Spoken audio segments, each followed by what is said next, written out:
Hey you guys, it's Superstar0717 here with a quick deck tech of the deck I played last night at FNM. It was a really short FNM.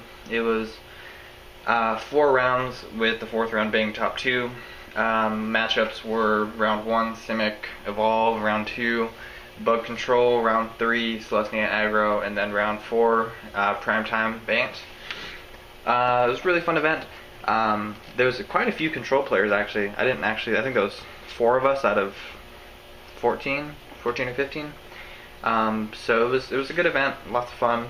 Played a few games on the side with a few of the control players. So you can see the list. It's it's just Bant control. It's a little different of the control list I've played in the past. I played Delver control back in the day. I played the John Finkel Delver with Drogskull Captain deck, and it did pretty well, but that deck was more focused on creature-based damage, or not creature-based damage, but it was more of a creature-based deck. In this deck I'm only running 2 creatures, as you can see the 2 Aetherlings, and yeah, so it's a little bit different of a deck. I kind of ran 4 Supreme Verdicts over the normal 3 or the normal 2, just because I felt that against creature-based decks I'd like to have the early interaction with them. But it is personal preference. I also ran 4 Sphinx's Revelations over 3. I like to get one off early. I think in this deck, you 1-for-1 a lot of cards, and being able to draw a few off of Sphinx's Revelation is just really good early game. Net you 3 cards and 3 life to keep you, from getting, turn 4 or 5 killed by creature decks. So to start off the deck, we got 2 Aetherlings. In the finals, I didn't lose a game at all until I got to the finals. I took game 1 and lost game 2. I lost game 2 because I misplayed on Aetherling. I forgot to blink him, or I forgot to leave mana open to blink him, and he was able to just take the game from there. If I had left mana open to blink him, and not gotten a little bit overzealous, I would have been able to, I pumped him by 2. I should have just pumped him by 1. And I had 3 mana open, and so I needed to counter something and have the blink ability open, but I didn't leave the mana open, and I didn't really play Aetherling right a few times during the day. I should have left more mana open to blink him so that he can still block. And so in the finals that really hurt me. A few misplays I also had was twice I forgot to use any of Jace's abilities. I was just pretty excited, and both those were off of Miracle and Entreat the Angels that I forgot. And I also just forgot to play lands on the turns that I Miracle and Entreat the Angels. So for future reference, it's my first time playing Entreat, so for future reference I'd like to correct those issues. So like I was saying, we have 2 Aetherlings, probably MVP of the deck. I've seen some control decks even just run 1 Aetherling, but I like to personally have 4 threats in this type of control build. My threats are 2 Aetherling and 2 Entreat the Angels. I don't run Mill Jace just because I think Architect Thought is just a little bit better, getting the card advantage for you. And it also just makes a lot of creatures not as good. Against Bug Control, I was just +1ing Jace, and then they were attacking Jace for 1 with Vampire Nighthawk, and it just wasn't working. All their mana dorks just weren't helping, and I was able to just slow roll Jace for 4 or 5 turns until I got off an Aetherling to race him. So 2 Aetherlings, 4 Sphinx's Revelation. Like I said, I really like 4 Sphinxes in the main. So a lot of people run 3 and 2 Verdicts, or 3 and 3 Verdicts. Personal preference is just 4 and 4.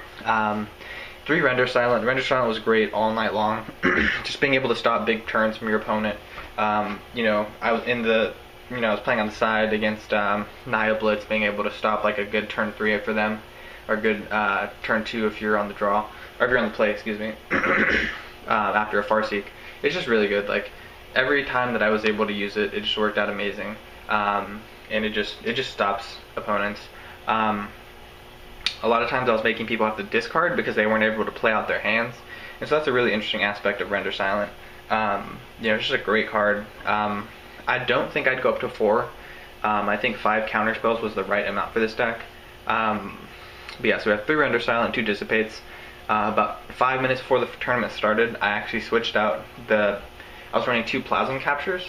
I switched out to 2 Dissipates because I was worried about the Reanimator matchup, having something to exile. their key spells, and it worked out well. I don't think there was a time that one would have been particularly better than the other. I think Dissapate did a lot of work turn 3, you know, countering stuff that Plasm Capture wouldn't have been able to. But late game, I think the Plasm Capture would have also helped get off like bigger Entreat the Angels, and so that's going to be something that I'm going to have to look at in the future. Dissapate didn't do bad at all, but Plasm Capture is just, you know, it's 1 more mana, but it does ramp you pretty hard the next turn. Like turn 4, you could Plasm Capture something, or even turn 3 if you get a Farseek off, and then you can like Jace into a Supreme Verdict, or like Jace into a, you know, some combination of that. And I think that's cool. Also, you know, being able to Sphinx's Revelation, you know, large Sphinx's Revelation early is also really good. So yeah, so we have the 2 Dissipate, so we're running 5 counter spells in the deck. Worked out really well for me personally. Oh, sorry about that. So up next we have 2 Think Twice. Oh god, sorry, I'm just dropping everything. I'm running 2 Think Twice. 2 Think Twice worked out really well for me. Oh, sorry. 2 Think Twice worked out really well for me. There was never a time where it was dead, you know, and there was never a time where I was like needing another Think Twice. It was just there, you know, it draws you cards, it's, you know, it's Think Twice. Being able to keep mana open is great, so I've seen some pure Azorious control running 4 Think Twice. And I think Think Twice, while it's good, you know, sometimes you just need it to be a different card. And while you can cycle it, you know, the mana, you know, early games is kind of tight to be able to just, you know, burn Think Twice. So right now I'm sticking with 2, and it worked out really well for me. So we have 4 Farseeks, pretty standard. Being able to get off like turn 3 Jace, turn 3, you know, Supreme Verdicts is really nice. Being able to fix your mana for those, being able to fix your mana for Entreat. It's just a good card. So 4 Farseeks, 4 Jace. Jace was like probably MVP of the night. Jace got me so many cards. I ultimated him once. I just delayed a lot of, you know, evolved creatures from attacking. Jace just did a lot for me. Maybe Mill Jace might have won me a game or 2, but the games that I won were because of Jace. So maybe they would have ended sooner if I was running Mill Jace, but at the same time, sorry, I'm feeling a little sick. At the same time, I think Jace really put in work, and I think Mill Jace would have lost me the match against Bug Control, whereas Architect of Thought really kind of won me that game. Up next, like I said, 4 Supreme Verdict. You know, it's real crucial in my opinion. Then we got 4 Azorious Charm, 4 Selesena Charm. Considering going 3-3 split, but I'm not exactly sure if I want to do that, because just 4 Azorious Charm was just money all night long. Selesena Charm didn't do much. I mostly used it for the token part. I kind of just had it in there for Sire of Insanity, Thragtusk, against the and Angel of Serenity. I hit an Angel of Serenity and once, and then I just got a token a few times. So it didn't do much, but I do know it's good against like Sire and other cards like that. So yeah, I'm going to keep it in there just because I do know that against certain matchups it's a really good card. Up next we have 2 Entreat the Angels. I think I miracled this like 4 times last night. It was just amazing, like just amazing. I wish I played Control more in the past. I could have played this card longer, but Entreat the Angels was so good. I was messing around with the idea of tossing in a 3rd one, but while I think it would work, you know, drawing 2 Entreat the Angels opening hand would just be devastating, and so I don't, you know, really want to go there with that. We have 1 Cyclonic Rift and 1 Renounce the Guilds to finish off the non-land spells of the deck. And Cyclonic Rift never really did much for me. I do see its usefulness in other matchups, but you know, it's one card that I've seen a lot of Control players running just 1 of, and so I want to keep it in there because I do know that against certain matchups it's just amazing. But for me personally, it didn't do much. And then we finish off with 1 Renounce. The only card I hit all night on Renounce, or I hit 2 cards, excuse me.